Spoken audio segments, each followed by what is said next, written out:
It's great to be talking to you, Kristin, today. Could you please introduce yourself and what do you do for business? Sure. I'm the founder and CEO of MindStar Health. We're the company behind the MindStar app launching soon. I am a self-care expert. And so my company advocates self-care education awareness for everyone. Let's go for the first question. What is mental health? Mental health is essentially how we speak to ourselves. It is essentially what is going on in between our ears. And a lot of people don't pay attention to that. They think that their thoughts are real, that they're true. A lot of people don't realize that mental health is incredibly important. It has to do with the chemical makeup of what's going on inside your brain. And it essentially is taking care of your thoughts and your emotions and learning how to process them in a healthy way so you can have a successful and healthy life. So interesting. So it's like it has to do a lot with our thoughts, with our mind power. Yes, exactly. Our mindset, our emotions, our thoughts, how we process those, and kind of because how we process those is how we view the world, view relationships, view everything is from there, is inside our brain. Yeah, sure. What causes mental health problems? Well, what causes mental health problems? There's a multitude of things. I would say the biggest thing is a lot of people do not know how to process their emotions in a healthy way. People do not know how to take care of themselves as far as self-care. And people, there's no handbook on life when things happen in stress. So what happens is that you've got life hitting you, and then you don't know how to cope with these certain issues, trauma and tragedy, or just overall daily stress. And then the mind, since you don't know these techniques for your mind kind of runs on its own. It kind of just runs off the tracks, so to speak. And so you really have to, it really comes down to reprogramming and training your mind when you want to get a good mental health. But we're just not taught that. We're just not taught to how to process our emotions in a healthy way, how to deal with our thoughts, and then how to kind of move past them, move forward. Let me ask you this question, like what you are speaking about is a very intelligent person who can follow their thoughts, who can assess their thinking, or can assess their emotions. What kind of person can get that insight? What kind of person can be that way? You're asking how someone becomes, how somebody becomes, has becomes good mental health, how can they do that? First of all, it takes first of all, forgiveness. You have to forgive yourself for all the times that you were not so nice to yourself. And you have to become, actually I would say first you have to become aware of your thoughts. A lot of us don't know how we talk to ourselves. We don't slow down enough to realize that we're actually not very nice to ourselves. We're nice to other people, but not nice to ourselves. So once you become aware of your thoughts, then it's forgiving yourself for not being kind to yourself. And that takes it to the next level, I would say. That's where compassion comes in. And then figuring out kind of a plan that works for you on how to tackle that one thought. So maybe it's a thought saying, maybe I'm not good enough. So then you want to work on that. So then you need to just do the research and figure out where that thought came from, where it started. Because a lot of our limiting beliefs or things that we believe about the world, relationships, just how things work in life are formed by the time we're 10. So basically you're having to go back and work on stuff from your childhood. And where did you learn? Did someone tell you that you weren't good enough? or did something happen that made you feel not good enough, so you associated that you weren't enough?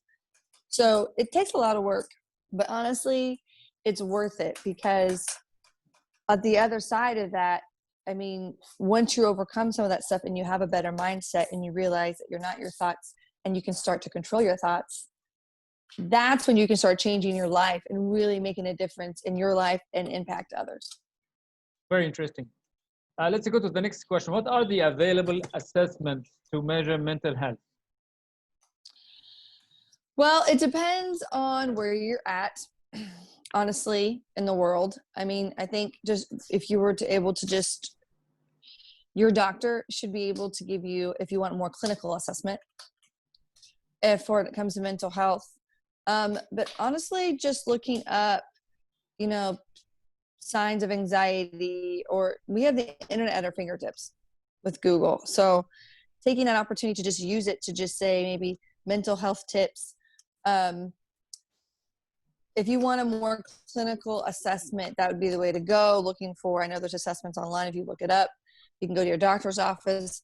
But if you're wanting an overall assessment to just do at home, you can just start, I would suggest journaling, a pen and paper, and writing down your thoughts, how you feel, and then looking back at them. And if they look pretty negative, like they're pretty, like you hate this, you hate that, and they're not very positive, there's going to be some negativity is normal, but if there's no positivity, then you definitely need to be seeking professional help of some sort, because we're not given the tools to really deal with our thoughts, and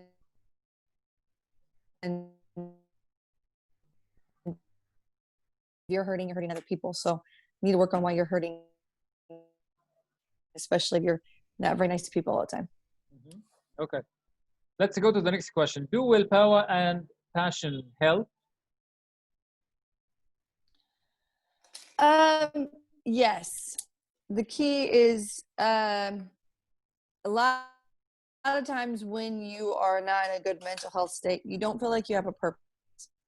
You don't really have the willpower. So first it comes down to realizing that you are worthy, you are enough, and pulling yourself out slowly, and working your way out of kind of that pit of despair. And by doing that, you can start to see your passion and your willpower. Now, the willpower is going to take you to get out of that pit of sadness, or anxiety, or whatever it may be. So it comes in handy, but we underestimate the power of the human spirit, and our mind likes to tell us that we can't do things because we've never done them before. Kristin? Or we to correct the thoughts. And then as far as passion goes, it's incredibly important to have passion, but to have it in the right places. Sometimes we put our passion in the wrong places. We need to focus on the passion of loving ourselves, forgiving ourselves, and working towards ourselves. Sometimes we put our passion into a project, which is great. That can get you out of your head. You focus on this project, or maybe you start a new business. That's great, but you also need to take a step back and really evaluate why you're doing things, why you're passionate, and then use that to fuel your way out of your depression and anxiety. But know that you just can't keep working yourself constantly and not deal with your issues. You're going to eventually have to deal with that stuff. So there's a way to deal with it and still be passionate and still pursue your dreams. What life pursuits can optimize mental health? Do what? I'm sorry? Yeah, what life pursuits, like starting a business, being an honest person, making an achievement that can help with mental health? Let me rephrase the question. Let me ask you the question in another way. Okay? Okay. Yeah. Like, if I am a successful person, if I have my own business, if I'm doing okay in my life, does this help me to improve my mental health? That's the question. Mental health affects everybody. It doesn't matter how successful you are, how much money you have. It doesn't matter the color of your skin. It doesn't matter what you weigh. It doesn't matter your gender. It doesn't really matter. We're all have the same mind if you take away gender and you take away everything and just look at the brain by itself. We all have the same brain. So those can help you knowing your purpose and like feeling confident in what you're doing can help your mental health. Yes. If you're on the right track. Now, if you have a job you hate, then obviously your mental health isn't that great. So if it's something that you love to do and you enjoy to do, then yes. So there's two sides to that coin. So yes, if you like, for instance, like I love doing my work with MindStar Health, that fuels me and makes me feel like I'm giving back to society. And that is important for me. So that makes me feel better about myself. But let's say I had a job that I hated. That would be a different story. With that said, though, you can do things for yourself that I call this mental self-care. This is doing things to basically stimulate your brain. So that could be puzzles. That could be taking on a hobby at home. For me, that's painting and writing. Or that could also be an exercise. And a sport. Okay, I'm on the phone. So, yes. So that's having more of a hobby, something that doesn't actually make you money, actually might be better for your mental health than just go trying to make money all the time. It's a balance that we all have to kind of walk between pursuing our passions and it making us money and also keeping our mental health in check. Okay, let's go to the next question. What is self-care? Sure. Self-care is small, consistent acts of various things to take care of ourselves. So small, consistent acts of love towards ourselves. It's basically telling ourselves that we matter. That could be anything from drinking our water every day to wearing our favorite color, wearing red, to listening to our favorite music or our favorite song or watching our favorite show. That could be spending time with family and friends. The point is that self-care is different for everybody because everybody is different. Everybody likes different things, might be similar. So self-care is essentially figuring out what we like, not when someone told us to like. And then doing that for ourselves, reminding ourselves that we matter. That's what self-care is just reminding ourselves that we do matter in this world. Yeah, very important. How can we determine what we need? That takes some self-awareness. Like I kind of mentioned earlier when I said the comment about knowing what we like, not what others like. A lot of people just kind of sometimes go with the flow. Like if they don't like a certain type of food, they might eat it anyways, just because they're trying to be nice and respectful to that person. So it's really kind of get to know yourself and taking that time to really reflect. What is my favorite color? What is my favorite show? What is my favorite book? It is raining a little bit. It's okay though. So what we can do is just ask ourselves, like, why is red my favorite color? Why? What does it represent to me? Why do I like this show? What is it? It's amazing when you ask yourself just one question. Why? Why do I do this? Why I like this? Your brain will answer. It will tell you. You might not like the answer, but it will tell you. And then you can start assessing it from there. So that's how you can kind of figure out what you like and what you don't like. Yeah. So, yeah. Okay. Do successful people need self-care? Everybody needs self-care. It doesn't matter. It doesn't matter who you are or yes, people, and especially those who are successful, they already have usually their self-care already in place. If they're really successful, they have a morning routine, they have an evening routine, they have their day scheduled, and they know how to disperse their energy in a healthy way. So yes, everybody needs self-care, especially successful people. Very interesting. What if I can't get what I need? If you can't get what you need, it depends on what it is, then this is where you probably need to talk to a professional and to like a therapist, a psychiatrist, psychologist, and figure out how you can meet those needs. This is where probably a professional comes into place. And going to them, how can you not, or you know what you need, but you have a hard time getting it. Yeah. You can't figure out how. This is where professionals come into play. Okay. What are the techniques for self-care? So to me, there are 5 different types of self-care that we need to do. I call them the 5 pillars of self-care. So there's emotional, mental, physical, and then I call spiritual or connection, and practical. Could you So explain a little more? Yeah, sorry. Sure. Too good. So practical is basically the stuff that we do day to day as adults, right? Clean up after yourselves, pay your bills, things of this nature that we just do daily that are kind of mundane, but are actually important because a lot of people, when their mental health starts to decline, they quit doing that. They don't have the energy to do their laundry or bills. So that is one thing. Then there is connection or spiritual self-care. We were made for connection of various kinds.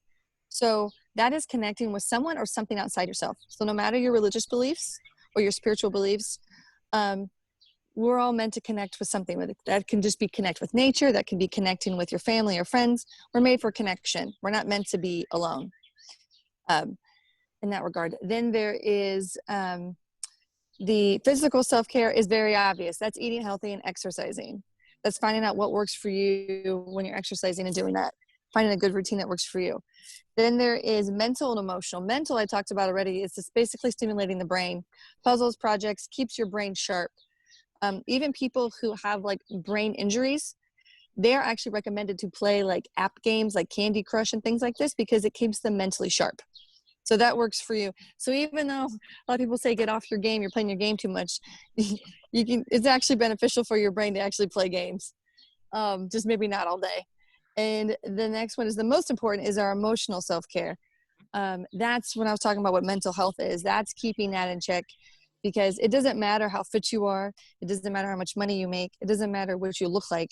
If you're not dealing with the thoughts and stuff up here, it does not matter. This is where emotional self-care is the most important part of self-care. And that is processing your emotions, identifying your emotions, processing them, and then letting them go, whether that's anger, sadness, whatever. And it's difficult, but it's worth it. The most successful people, I'm confident, at least have most of their emotional self-care in check in order for them to be successful. Because if it's not right there, it's not going to be right really anywhere else. Very nice. What habits do people need to develop for self-care, I mean? They need to first, so there's some really big myths about self-care out there in the world. The big one is that self-care is selfish because it has the word self in it. But what people don't realize is that in order to love others the way you want to love, in order to give that love, you have to love yourself first that way. You can't really give the love that you want to give your kids, your wife, your husband, until you learn to love yourself that way. Or if you're loving them a certain way but not loving yourself that way, you need to figure out why. Because in order to really give that love, you need to be able to learn how to receive it from yourself. So that is one thing that that's what it comes down to, essentially, is how we love ourselves.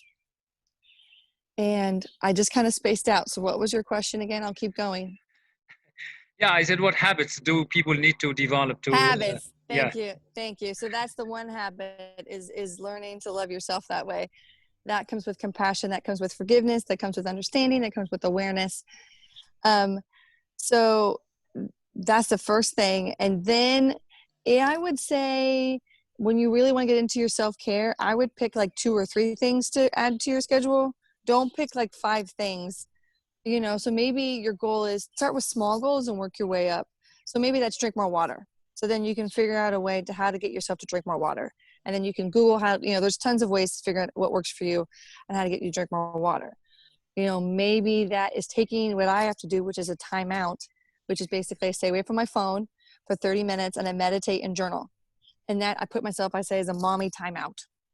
And so that's something that I do for myself. Because that's good to clear your mind and kind of journal what you're going through. They call that a brain dump where you're journaling your thoughts. But so there's various things you can do, but the first one comes down to is figuring out to love yourself the way you love others. And if you don't, you need to kind of ask yourself why. So. Yeah, let me go to the next question. Is self-care a wholly individual endeavor, a wholly personal issue? It's an individual issue. It's an issue. It affects everybody. So while self-care is about yourself, it affects everyone around you. Because like I said earlier, if you don't take care of yourself, then how can you take care of others? So while it's an individual issue, we all live in our own world and our own reality. And if we want to change the world in some way, all we have to do is really change our world, and we've already changed the world. And we can change someone else's world by how we treat them. Because if someone yells at you, they might even be about you. They might be mad about something else and they take it out on you. But you don't know that, so you take it personal. And that's where issues come up. So it takes a lot of self-awareness. But by doing that, though, you're able to improve your relationship. So even though it's an individual issue, it actually affects everyone around you and can change your life, honestly, for the better. Very interesting. What else would you like to say? I talked a little bit about some of the self-care myths. So I said something about how people think that it's selfish. People also think that it's only for women. My company is very big about self-care for everyone. And then people think that self-care costs money. It takes too much time. So it's for rich women who have nothing else to do. That's not true. So self-care is for everybody because we all deserve to feel good. We all deserve to feel good about ourselves. And at the end of the day, it really comes down to when it comes to our mental health, when your mental health is declining, you neglect yourself. You start eating bad food. You don't sleep. So that's why self-care is important, because when you're when you take care of yourself, your mental health is in a better state. So it really comes down to, when it comes to mental health, to how you take care of yourself. And you are the most important person. And you're the person, you're going to spend the most time with yourself than anyone else. So you might as well love yourself and like yourself if you're going to spend time with that person, right? So you spend time with yourself the most, so you might as well like yourself. It's been great talking to you, Kristin, today. I really appreciate your time and care. All right. Thank you very much for this opportunity. Thank you.